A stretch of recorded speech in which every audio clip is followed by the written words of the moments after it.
Hey guys, welcome back to Magic TV. My name's Craig. It is 9 o'clock on a Monday. It's time for a 5x5. The idea of 5x5 is simple. I talk about 5 different topics. I give myself 5 minutes to talk about each topic. When there's a countdown at the bottom of the screen, when the counter reaches 0, I stop and I move on to the next topic. So it's always quick, it's always snappy, and you never know what you're going to get.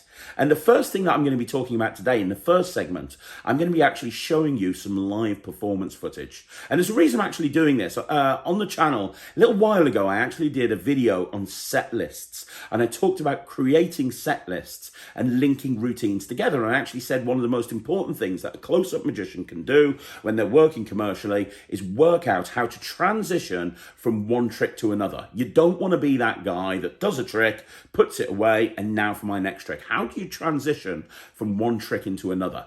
Well, I want to show you some live performance video footage of me performing at an event on this first segment, and it's of 2 different routines. And I want you to pay close attention to how I link those two routines together. I start with an ace production. It's all kind of walk around situation. I start with an ace production, and then I go straight from the ace production into a routine that uses the 4 aces. Now, this is an example of transitioning from one routine to the other. Now, it might make sense, okay, you've produced aces, now you're going to do something with the aces. But if you haven't watched the set list video, go back and watch it, because that's what you need to do with every single trick in your repertoire, so that you know how to transition from one trick to another. So let's have a look at that right now. So like I said, on this first segment, I'm going to show you some live performance footage. This was taken at a corporate event, and the guys have been drinking a little bit here, but I'm performing 2 routines. Now, the first routine I published on Parlor, and it's an ace production using a Gary Jones presentation, which really works well. And then I transition into a sandwich routine using the 4 aces, which I published in Locked in a Room Without Coins. I think it's called Double Sandwich or something like that. So have a look at this footage and pay close attention to how I'm transitioning from one routine to the other. Antonio. Yes. How you doing? All right. Good. Can you give these cards a shuffle for me? Yeah. Mix them up. I like your technique. I'm not very good. What's going on there, but That's how I shuffle. that's cool. So this is what's going to happen. You know that in a deck of cards there's like ace through to king, right? There's 4 of each suit. So there's 4 aces, 4 twos, 4 3, all the way up to kings, right? Yeah. Here's what's going to happen. You're going to pick a card. Okay. Whatever card you pick, I'm going to try and find from the shuffled deck the other 3 cards of that value. So if you pick a 7, I'm going to try and find the other 3 sevens. You get the idea? Yeah. But without looking at the cards. You shuffle without looking at the cards. Whatever card you pick, I'm going to try and find the other 3. But here's the thing. I'm going to do it in a specific amount of time. If you pick a 3, I'm going to find the other 3 threes in 3 seconds. If you pick a 10, I'm going to find the other 3 10s in 10 seconds. Oh. Jack is 11, Queen is 12, King is 13. You get the idea? That's it. So don't pick an ace, else I'm screwed. Yes, pick an ace. Here we go. I'm going to go down 1 through the deck. second. Just say stop. Stop. There, are you sure? Yes. Okay. So I'm not going to whatever you get. I'm going to try and find the other 3. Okay. So we're going to go. No. In cards, an ace is worth like 1 or 11. 1 or 11. So I'm going to let you choice, Antonio. Would you like this to be worth 1 or 11? 11. You're such a nice guy. No, I'll do one. But that shows me you're such a nice guy. Thank you. Okay. 1 second. Are you ready? Yes. Can you see there? You got to go. 1 second. Here we go. Check this out. Are you ready? Yes. And you shuffle. And you picked any card, you picked the ace. 1 second would look something like that. Shit.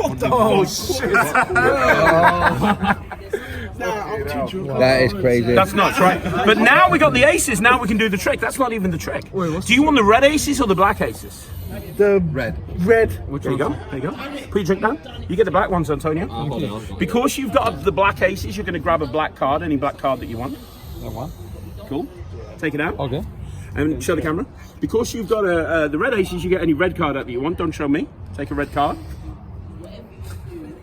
Take your time. I get paid by the hour. There you go. Show me. You got it? You're going to put your card back. Not the aces, just the card. Say stop. Stop. Put your card back there. Got it? Fair? Done. And you're going to put your card back. Just say stop. Anytime you want to. Stop. There. Cool. Put your card back there. I haven't done anything. Soon the magic will happen. Right, check it out. Here we go. Are you watching? Come closer. So, you picked a card, you picked a card. I'm not going to find the cards. The aces are. So I'm going to use the red aces to find your card. I'm going to use the black aces to find your card. Fair enough. Watch the red aces. Don't blink. You see the hearts and the diamonds? Watch the red aces. It looks like this. Watch them. Watch the gap in between them. Once, twice, 3 times. One card appears in between them. Was that your card? You could have fucking escaped it. Was that your card? Red, you chose the black. Yeah. And you tried to fuck with me, but that's fine. Screw you. Right, okay. Hold your hand now. So we found... either you're trying to screw with me, or you don't know red from black. Right, okay. Hold your hand out. Hold your hand out. I'm going to put... Hold your hand out. There you go. Hold your hand out. Hello, Antonio. Yeah. Hold your hand out. Right, that hand. There we go. Arm up. There we go. Very good. I'm too tired. Okay, I know. Here we go. I'm going to find your card using the black aces. Are you ready? Okay, yeah, fair enough. You know what's going to happen now. Now, the 2 black aces are going to disappear into the deck to find your card. Watch the ace of spades. Going. Wow. The ace of clubs goes the same way. Watch that ace of clubs. Don't blink. Watch it for a second. Going. Gone. Wow. Now, the aces have gone, but they're going to come back with your card. Are you ready, Antonio? Yes. Watch. 1, 2, 3. One card comes back in between them. Hang on.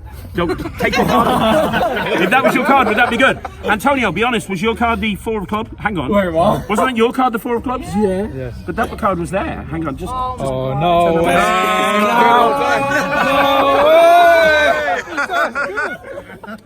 That's impressive, mate. We'll do one last one. Should we do one last one? So regular viewers of this channel will know that I love paddle routines, and over the course of the last few months on this channel I've performed on Magic Live's Colour Stick by Eric Stevens, Turbo Stick by Richard Sanders, Jumping Arrow Paddle, to name but a few. But there's lots more paddle tricks out there, and I think a lot of magicians shy away from paddle routines, and it's such a shame that they do. I want to highlight to your attention a paddle routine that many years ago people were doing all the time, but you don't see it really being done as much these days. It's still available, you can still buy it, but I just don't see many people doing it. It's called no smoking, and it's a paddle routine using lighters. It's a little bit like the Lee Smith lighter routine, but it's like a kicker ending that you have to see to believe. So I'm going to perform it for you now. I want to get more people to know about this no smoking routine. Also, in this day and age where smoking is kind of like looked down on, the presentation actually really makes sense as well. So let me show you the routine, and hopefully it'll inspire you guys to go out and get it. So Sarah, I want to show you something with one of these. Have you ever seen one of these before? Not that specific. It's a no smoking lighter. Okay. It's actually designed to help people stop smoking. You can tell it's a no smoking lighter because of the symbol. It's got no smoking on both sides.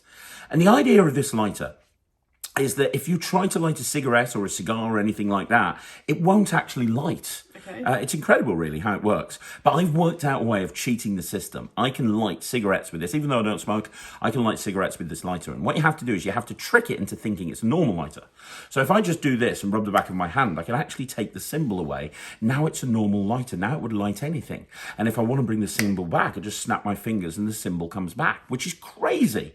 I can actually let you see the moment it happens. You see, if I just give a little twist like this, the symbol disappears. It turns into a normal lighter. And if I twist again, it turns back into a no smoking lighter. Now, obviously, you don't believe what I'm saying about this being a normal lighter and a no smoking lighter, and I'm going to teach you how this works. It's very simple. What I'm doing is I'm switching this lighter for another lighter in my pocket. You see, in my pocket, let me go into my pocket here. In my pocket, I have a normal lighter. And what I do is I switch this one for this one. Now, let me show you what it looks like. I'm going to put this one in my pocket, put this one here, and the switch happens like that. It's like really quick. Let me do that again. You see that the smoking one's here. You see the normal one's here. I won't put it in my pocket, which makes it a little bit easier to see. If I touch my thumbs together, just like that, they change places again. Now, when I touch my thumbs together, sometimes people say, well, hang on a minute. When you touch your thumbs together, that's when you threw it in the other hand. I don't do that. It literally just changes. I can actually let you see the moment it happens. If I leave this one in my hand and just shake this one over, they literally change places. So, Sarah, you help me. Do you see the smoking one there? Yeah. If I take this one and wave it over, and now we've got the smoking one here, what do we have over here? The non-smoking. No, that's the smoking one. You see, you missed the switch. It happens every single time, but I'll do it one more time. I'll put this lighter into my pocket. What does that leave over here? What does that leave? One. The smoking one. Watch. 1, 2, 3. It's a pretty quick switch. I mean, oh, hang on a second. Now we've got two normal ones. Hang on a minute, let me just do this. Now we've got two I'm just confused. Now we've got two smoking lighters. Look, I tell you what we'll do. Hold your hand out for me. I'm going to go for the big finish. Squeeze this one, turn your hand over. Now let me turn this into a normal lighter. Do you see this smoking lighter here? Yeah. If I just twist, I can turn it into a normal lighter. So you've got a smoking one in your hand. I've got a normal one here. I'm going to try and do something you've never seen before and you'll never see again. Watch this lighter. It happens on 3. Watch. 1, 2, 3. And my lighter disappears. Now keep your hand shut. If I told you I'd managed to get 2 lighters in your hand, you wouldn't believe me, right? Because you can't feel 2 lighters. Yeah. But there are 2 lighters in there. It's just you're squeezing too tightly.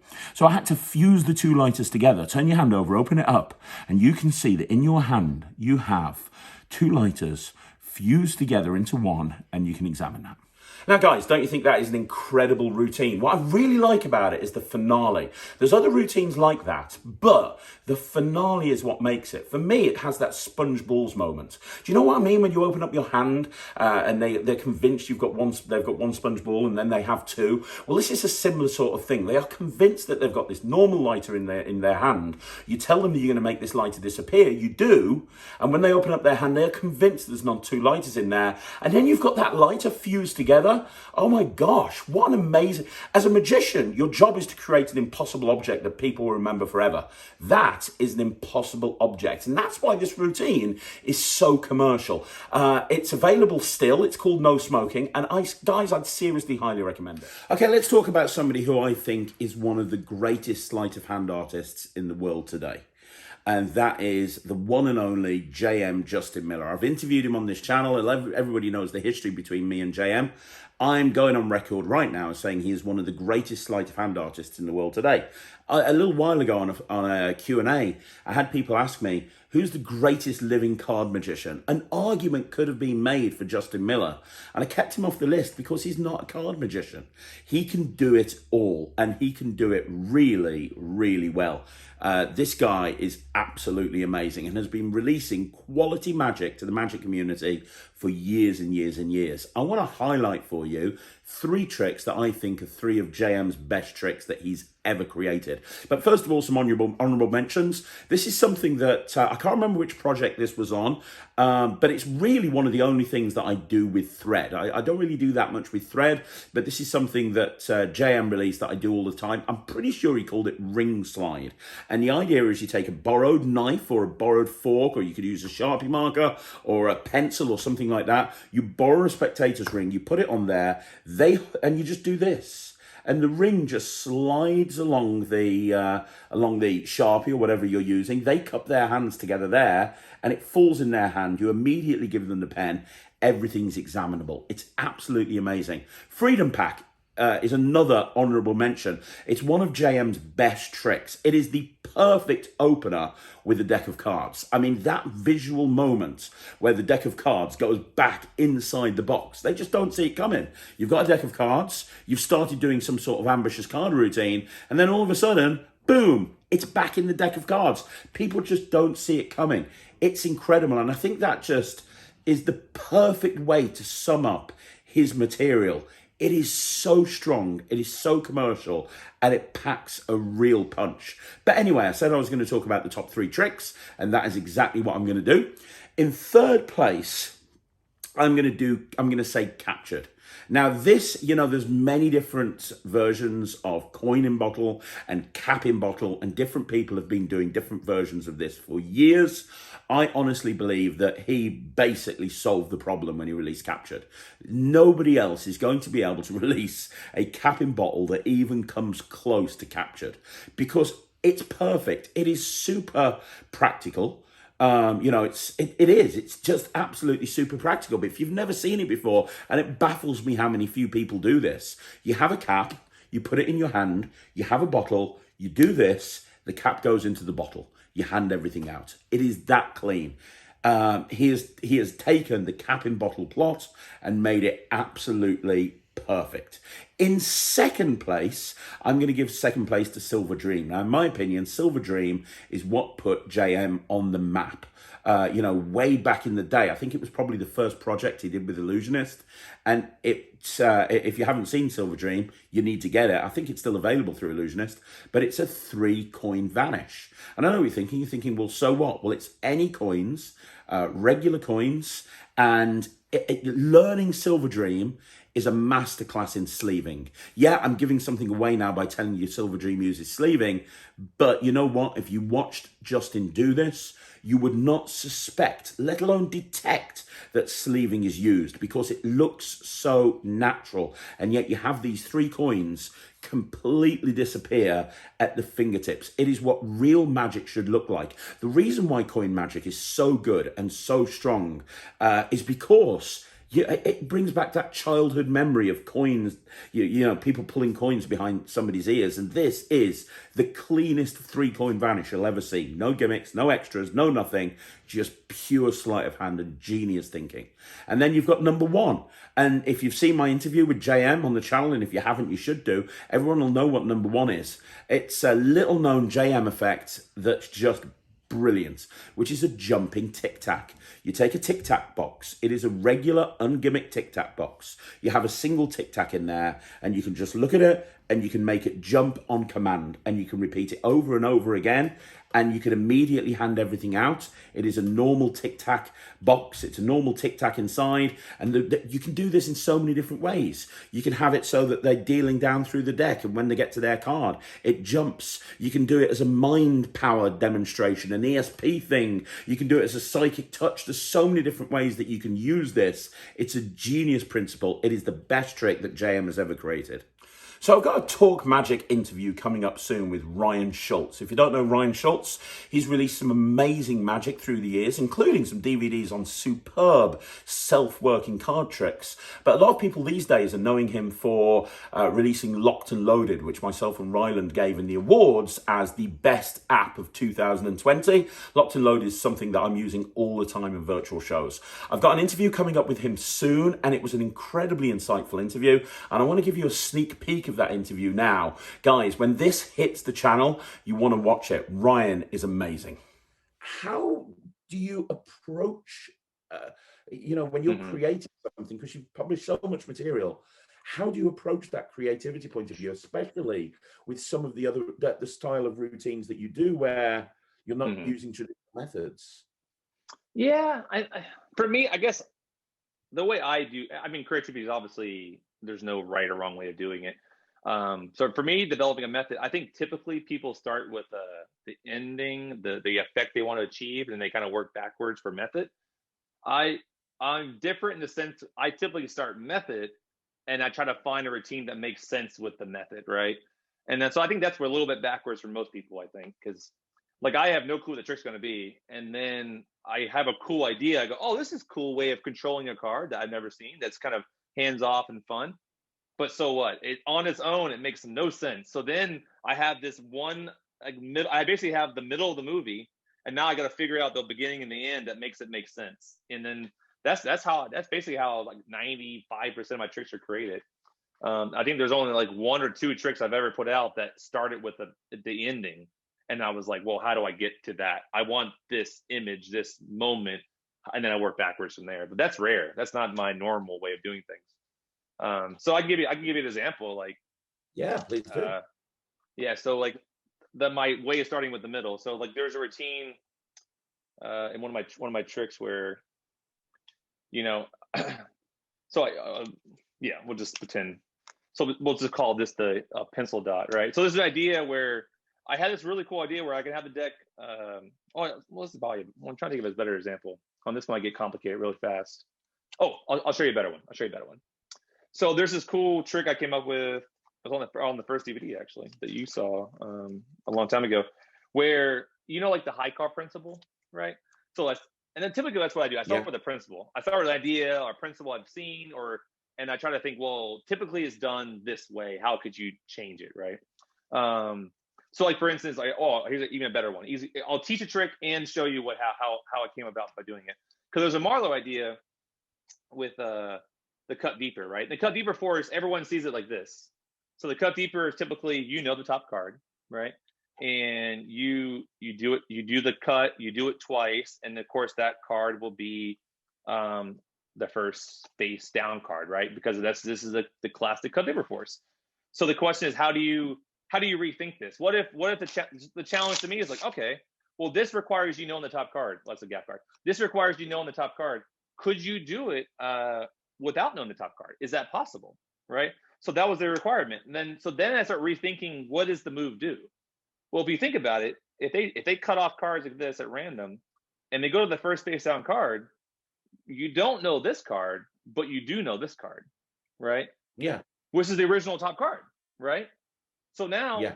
you're just getting the information later. So now if they close it up and cut one more time, now that 5 of spade will be the card that you know, right?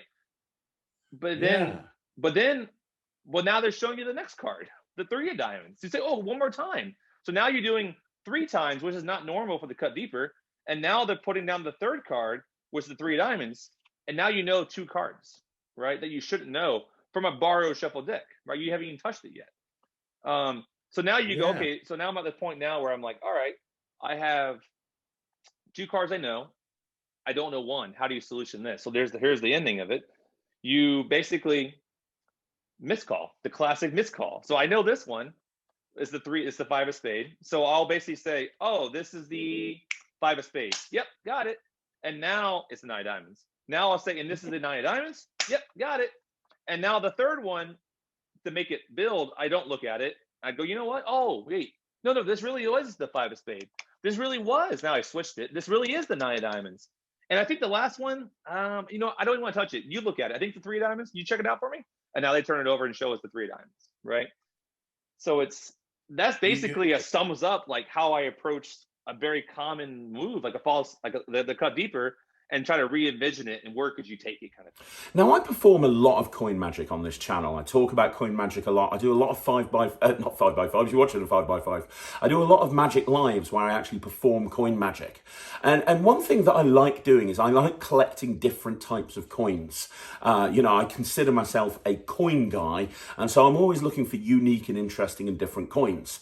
Now, I've done a few videos on this channel using like coins that are like purple and green, and a lot of people have asked me about those coins. Well, they're called chakra coins, and they're designed to look a little bit like a new age type coin where you kind of use it to look at your chakra or your health, but it's actually a coin that's specially designed for magicians. It was originally a Kickstarter project, and then after the Kickstarter got funded, they are now available. What's beautiful about these coins is the routine that it comes with. It actually comes with a routine that's very much like a hot rod style routine, but with a coin. And the nice thing about these coins is it's designed so you don't have to do that number force. In the hot rod routine where you like name a number between 1 and 6. 4, right? Okay, let's spell F-O-U-R. And it's always that kind of hokey moment with any hot rod routine. Well, these coins are designed to get around that. You don't have to spell. They can give you any number, and you'll get to the force. You get to the force color every single time,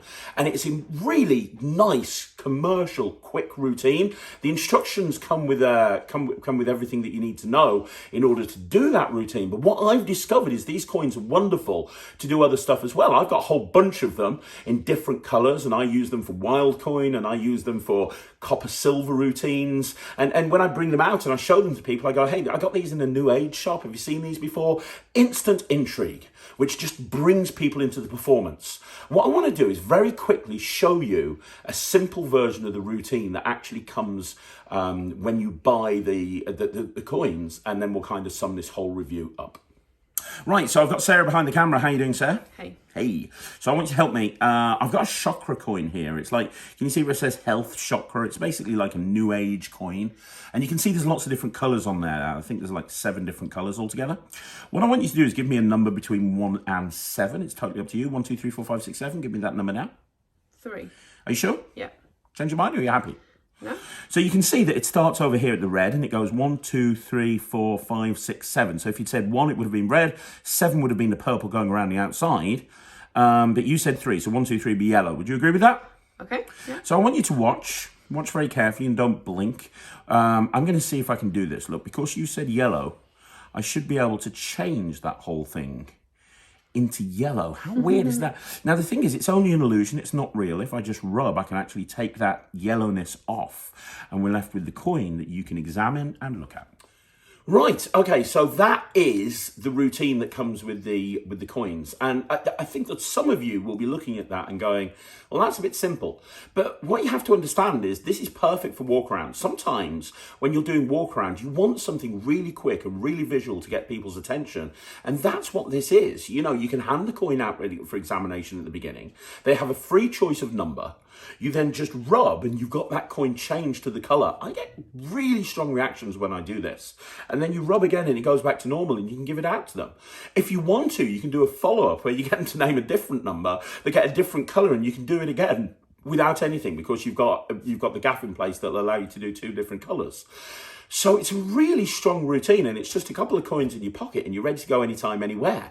The plus point of this, in my opinion, is A, the routine that comes with it is great, but if you are a coin guy or if you've got some knowledge with coins or you've got some coin ability, you can take these coins and you can use them to do so many different routines. Let me show you one of the coins. You can probably see that it's got a milled edge right there, which for palming, they make these really easy to palm because they're really vibrant colours. When you're doing a vanish, the vanish really shows up looking great. So there's a lot of advantages and a lot of pros for using these coins, but it just creates intrigue. And I think that's really important when you're actually doing magic, to get people to be really interested in what you're doing and what you're saying. So I highly recommend these. I'm going to give these 98%. It's something that, you know, I've bought loads of these coins over the years and I'm always topping myself up with more.